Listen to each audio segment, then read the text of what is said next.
오늘은 이제 에베소서 3장입니다. 자, 우리는 지금 이제 에베소서를 살펴보고 있는데요.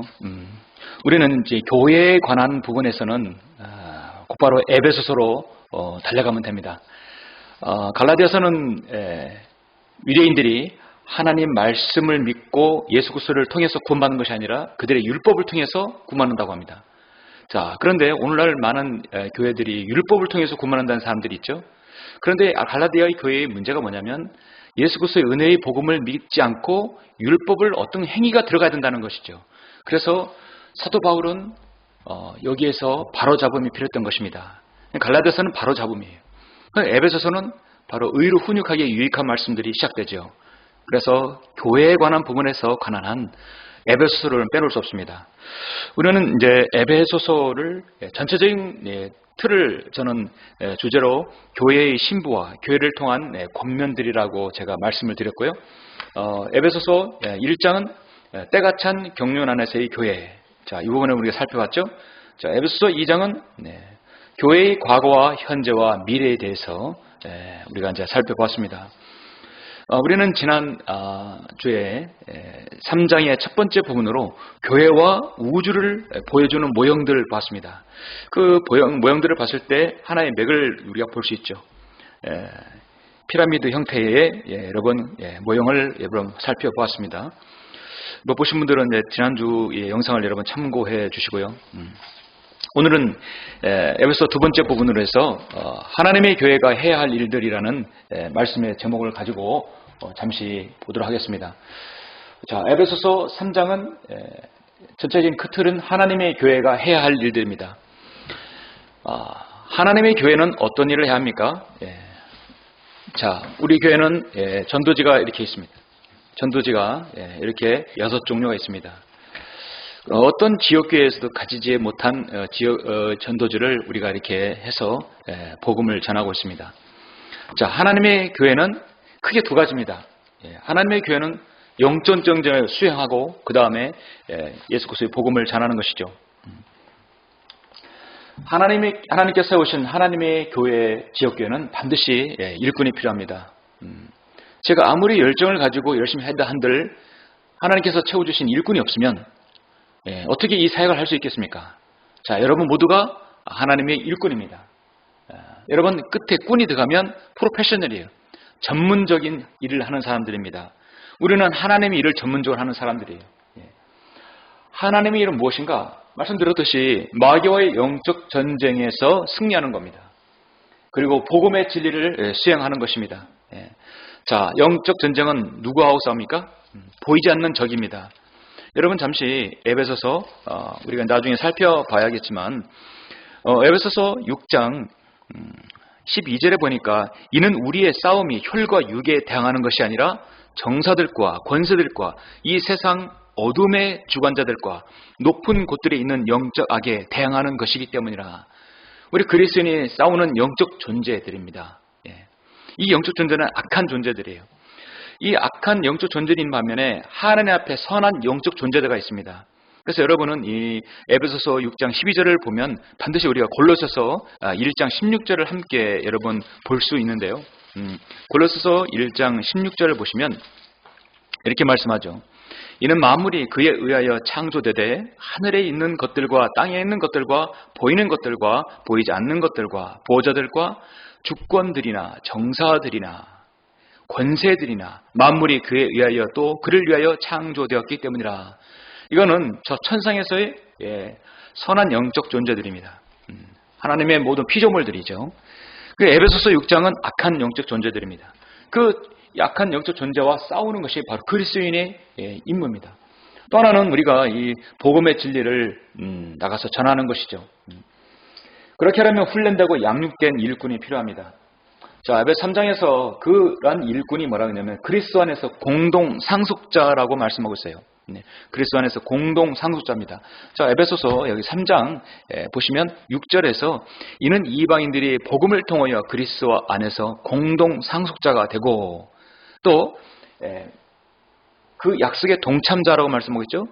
한 몸이 되며 그의 약속의 동참자가 된다는 것이라.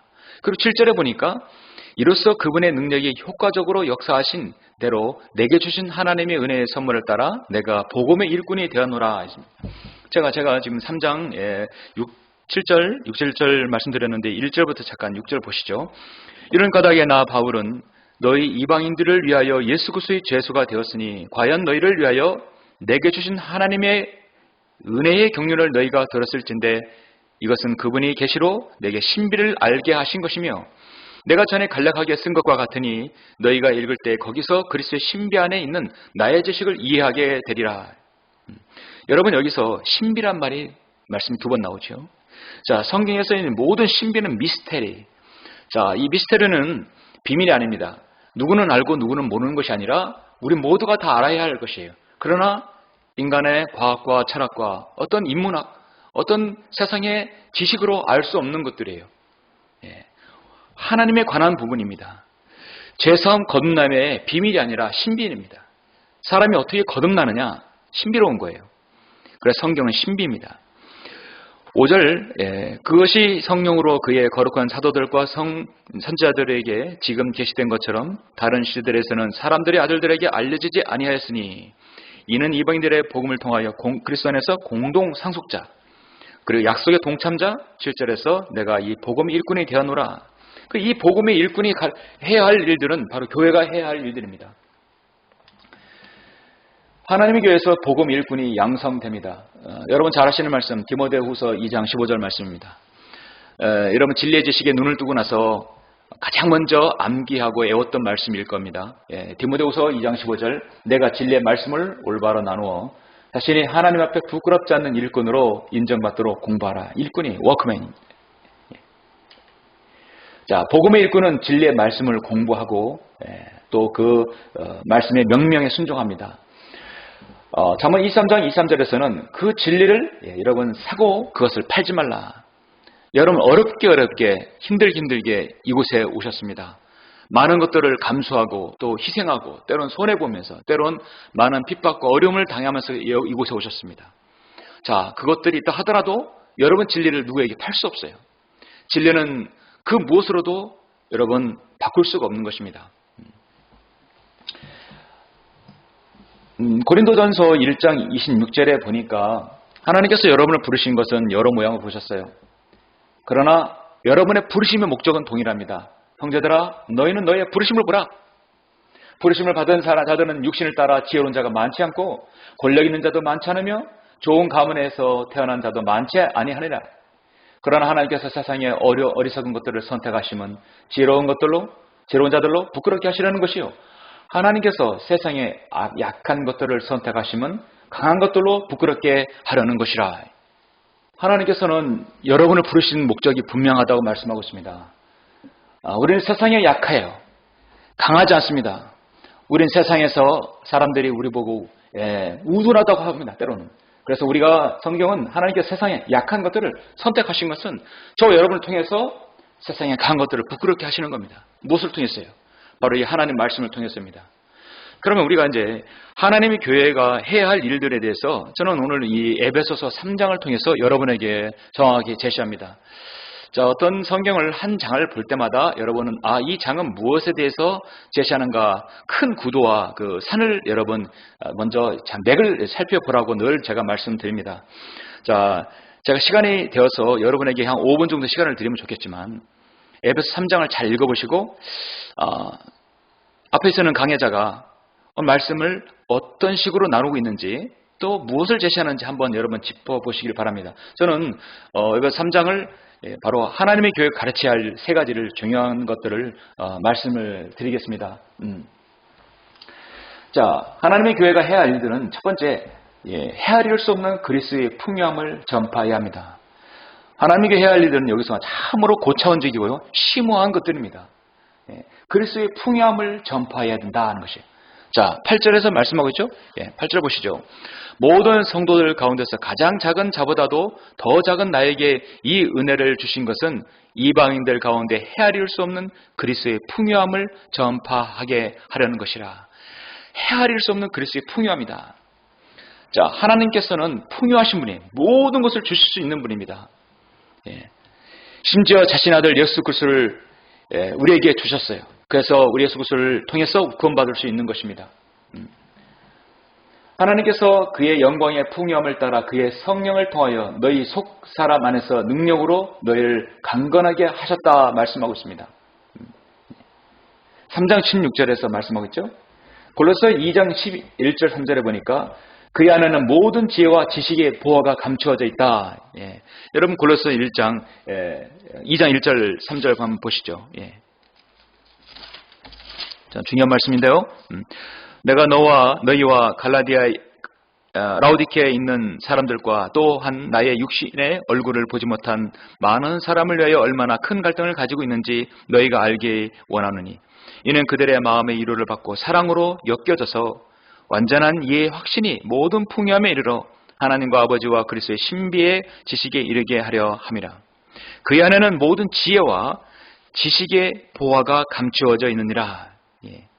여러분이 하나님께 기도하실 때 정말 좋은 기도가 뭐냐면 하나님을 드높이는 거예요. 하나님을 드높일 때 어떻게 드높이냐? 바로 이 골로새 2장 3절 말씀처럼 하면 됩니다. 모든 지혜의 원천이시오 모든 지식의 근본이시며 모든 보화의 보고이신 위대하신 아버지 하나님. 여러분 참 좋은 기도이죠. 예. 지혜의 원천이시고 지식의 근본이시고 보화의 모든 보화의 보고이신 그 하나님께서 모든 풍요함을 가지고 있는 것이에요. 보신 김에 여러분 빌립보서 4장 19절 보시겠습니다. 4장 19절 그러나 나의 하나님께서 그리스도 예수를 통하여 영광 가운데서 그의 풍요함을 따라 너희의 모든 필요를 채워주실 것이라. 그의 풍요함을 따라 하나님께서 여러분 원하시는 것들이 있으면 지혜 줄게. 건강 줄게. 생활 안정. 하나님께서 여러분이 필요한 것들을 주십니다. 쓸데없는 걸 주는 게 아니라 필요한 것들을 주십니다. 그의 풍요함을 따라서 주실 수 있는 분이에요. 그분이 바로 여러분을 섬기는 하나님이십니다. 그 그리스도의 그 풍요함을 우리는 교회가 정하고 전해야 되고 우리가 그 풍요함을 먼저 맛보아야 하는 것입니다. 예. 중요한 것이죠. 자, 첫 번째로 교회가 이제 그리스도의 풍요함을 전파해야 한다면 우리는 그리스도를 통한 신비의 교제가 무엇인지 알게 해야 한다는 것이죠. 자, 우리는 신비의 교제가 있다는 사람이에요. 신비의 교제가 있는 사람입니다. 예. 자, 신비의 교제. 자, 9절 10절 여러분 보시죠. 9절 10절. 예. 또 예수 그리스도를 통하여 만물을 창조하신 하나님 안에서 세상이 시작될 때부터 감추어져 왔던 신비의 교제가 무엇인지 모든 사람에게 알게 하려는 것이니 이는 이제 교회를 통하여 천상에 있는 정사들과 권세들에게 하나님의 다양한 지혜를 알게 하려는 것이라. 예. 신비의 교제가 무엇인지. 자, 여러분 고린도전서 4장 1절을 보시겠습니다. 예, 고린도전서 4장 1절을 보시죠. 하나님께서는 그리스도 일꾼, 바로 하나님의 일꾼, 이 교회의 일꾼들이 알아야 될 것이 있는데 뭐냐면 그것은 하나님의 신비들입니다. 그러므로 사람들이 우리를 그리스도의 일꾼이며 하나님의 신비들을 맡은 청지기로 여기게 하라. 청지기에게 요청되는 것은 무엇보다도 신실한 사람으로 발견되는 것이라. 세상에는 직원을 뽑을 때 성실하면 됩니다. 실력 있고 성실하면 됩니다. 그런데 세상에는 신실한 사람이란 말을 하지 않아요. 성실하면 됩니다. 그러나 하나님의 그 일꾼은요, 성실한 플러스 거기에 진리가 들어가야 돼요. 그래서 성실과 진리가 하나가 되어서 바로 신실이 되는 것입니다. 성경에는 7가지 신비가 중요한 것이 있습니다. 예수 그리스도께서 하나님의 아들이 되셔서 이 땅에 육신의 몸을 입고 오신 것, 디모데전서 3장 16절에 성육신을 입고 오신 것, 그 예수님께서 우리 안에 내주하신다는 것, 골로새 1장 27절 말씀, 바로 예수 그리스도의 몸은 보이지 않는 그리스도의 몸이다. 에베소 5장 32절 말씀, 이스라엘이 소경되었지만 반드시 회복될 것이다. 로마서 11장 25절, 불법의 신비, 적그리스도가 이 땅에 나타날 것이다. 데살로니가후서 2장 1절 7절까지죠. 그리고 또 바빌론, 로마 가톨릭의 신비, 요한계시록 17장 1절로 10절 나오죠. 그리고 마지막 우리가 그리스도인이 휴거되는 것, 고린도전서 15장 51절 부활장이 나오죠. 자, 이러한 중요한 신비가 나옵니다. 우리는 이런 신비의 교제를 하는 것이에요. 우리가 소망을 얻고 우리가 이 신비 가운데 있다는 것에 대해서 다른 사람에게 알리는 것입니다. 예. 빌립보서 3장 10절에 보니까 이것은 고난의 교제라고 말씀하고 있어요. 또 빌보서 2장 1절에 보니까 성령의 교제라고 말씀하고 있습니다. 자, 교제라는 말이 펠로우십입니다. 펠로우십을 참 좋아하는 말이죠. 심지어 성경에서는 복음에 동참한다 했을 때 펠로우십이라고 했습니다. 여러분 여기 이제 이 10이죠? 10이 무엇입니까? 바로 배입니다. 자, 그래서 우리 모두는 같은 배를 탄 사람이에요. 크루즈를 타고 여행했을 때 같은 배를 탔지만 자, 여러분 목적지는 같아요. 그러나 생각이 다를 수 있습니다. 사고와 판단이 다를 수 있어요. 그럼 우리는 같은 배를 탔고 목적지 같고 생각이 같고 하나님 말씀이 같고 소망이 같습니다. 그래서 우리는 때로는 우리는 보병으로서 우리의 진지를 사수해야 되지만 전적으로서는 때로는 우리가 군인으로서는 주님의 해군입니다. 바로 영적 진지를 사수해야 되는 우리는 때로는 이렇게 주님의 해군이에요. 같은 믿음, 같은 소망, 같은 성경을 가지고 있어요. 고린도전서 4장 1절 조금 전에 말씀드렸습니다. 하나님의 신비들, 비밀이 아닙니다. 신비를 맡은 청지기로 여기게 하라. 골로새 1장 27절 보시면 이 신비는 여러 시대와 세대에 감춰졌다가 이제 그의 성도들에게 나타났다 말씀하고 있어요. 하나님께서는 이들에게 이방인들 가운데 이 신비의 영광의 풍요함이 어떠한지를 알리고자 하셨으니 이 신비는 너희 안에 계신 그리스도요 곧 영광의 소망이라.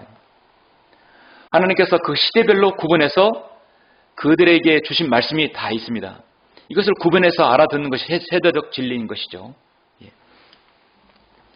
자, 하나님의 교회 가르쳐야 할 일들은 그리스도의 풍요함을 전파하고 신비의 교제가 무엇인지를 알게 해야 되고 마지막 세 번째는 주 안에서 계획하신 영원하신 목적을 알게 해야 한다는 것이죠.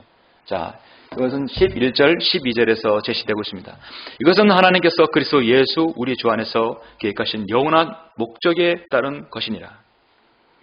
그 안에서 우리가 그분을 믿음으로 담대함과 확신을 가지고 나아가느니라. 아멘. 이건 교회가 해야 할 바로 예수 그리스도 주 안에서 계획하신 영원한 목적입니다. 정말 우리는 예수 그리스도의 복음을 통해 구원받았고 이 땅에서 잠시 잠깐 사는 것입니다. 이제 우리의 생명은 영원하기 때문에 이제 저 천상에서 저 새 예루살렘 영혼을 보내야 할 사람들이에요. 하나님께 계획하신 그 영원한 목적을 우리가 알아야 됩니다. 골로새서 1장 25절을 보니까 너희를 위하여 내게 준 하나님의 경륜입니다. 자, 경륜은 dispensation이 하나님의 경륜이에요. 하나님께서 각 시대별로 나누어서 주신 말씀입니다. 구원의 방법, 또 의를 얻는 방법, 하나님께 주신 말씀이 다 달라요. 그 경륜을 따라서 말씀을 우리 배워야 되는 것이죠. 그래야 여러분이 일꾼이 되는 것입니다. 고린도전서 1장 21절에 보니까 하나님의 지혜에 있어서는 세상의 그 지혜로 하나님을 알지 못할게 하나님께서 복음 전파의 어리석음으로 믿는 자들을 구원하시기를 기뻐하시느니라. 우리가 예수 그리스도의 복음을 통해서 이 신비 안에 들어오고 그 경륜을 우리가 이해하는 것이죠. 고린도전서 2장 7절에서 다만 우리가 신비 속에 있는 하나님의 지혜를 말하노니 이는 하나님께서 세상 전에 우리의 영광을 위하여 미리 정하신 감추어진 지혜니라. 그래서 우리는 이 지혜와 지식과 이 명철 하나님의 말씀을 예수 그리스도의 복음을 통해서 구원받고 알게 된 것입니다. 진리를 소유하면 자신에 있는 모든 건 다 사도 바울은 배설물이라고 말씀하고 있어요. 그래서 하나님의 교회, 정말 지역교회를 한다면 그 지역교회가 바른 교회냐, 그 지역교회가 하나님의 일을 수행하느냐, 그렇지 않느냐 중요한 기준입니다. 바로 이런 것을 수행하느냐, 가르치느냐. 여러분이 과거에 이곳에 오시기 전에 성별하셨을 때 과연 그 교회가 이런 것들을 가르쳤습니까? 그리스도의 풍요함을 전파하고 있습니까? 신비의 교제가 무엇인지 알게 합니까? 주 안에서 계획하신 영원하신 목적을 알게 합니까? 바로 그렇게 하는 교회가 성경으로 믿는 지역교회인 것이죠. 자, 결론적으로 13절부터 21절 보시겠습니다. 그러므로 너희가 너희로 인한 나의 환난들 때문에 낙심하지 않기를 내가 바라노라. 그것은 너희의 영광이니라. 이로 인하여 내가 우리 주 예수 그리스도의 아버지께 무릎을 꿇고 비노니 그분께로부터 하늘이나 땅에 있는 모든 가족이 이름을 부여받았느니라. 하나님께서 그의 영광의 풍요함을 따라 그의 성령을 통하여 너희 속사람 안에서 능력으로 너희를 강건하게 하시고 믿음으로 그리스도가 너희 마음속에 거하게 하시며 너희가 사랑 안에 뿌리를 내리고 털을 닦아 모든 성도들과 함께 그 너비와 길이와 깊이와 높이가 얼마인가를 깨달을 수 있게 해주시며, 자, 이것은 너비, 길이, 깊이, 높이는 하나님의 큰 그 사랑이 아니라 이것은 전 우주의 너비와 길이와 높이인 것입니다. 저 우주적인 큰 모형을 보여주는 것이에요. 19절, 또 지식을 초월한 그리스도의 사랑을 알아 너희가 하나님의 모든 충만으로 가득 차기를 구하노라. 참으로 귀한 말씀이죠. 그래서 이제 20절, 21절 마무리하겠습니다. 이제 우리 안에서 역사하시는 능력을 따라 우리가 구하는 것이나 생각하는 모든 것보다 훨씬 풍성하게 행할 수 있는 그분께, 그리스도 예수를 통하여 교회 안에서 그분께 영광이 모든 시대들 곧 끝없는 세상에 걸쳐 있을지어다. 아멘. 마치 그 에베소를 마무리하는 같은 느낌이죠. 자, 여기서 이제 이 에베소서 이제 3장에서 우리는 바로 하나님의 교회가, 지역교회가 어떻게 또 무엇을 가르쳐야 되는지를 제시하고 있습니다. 자, 오늘 이게 3장까지 하고요. 4장은 다음 주에 계속 보도록 하겠습니다.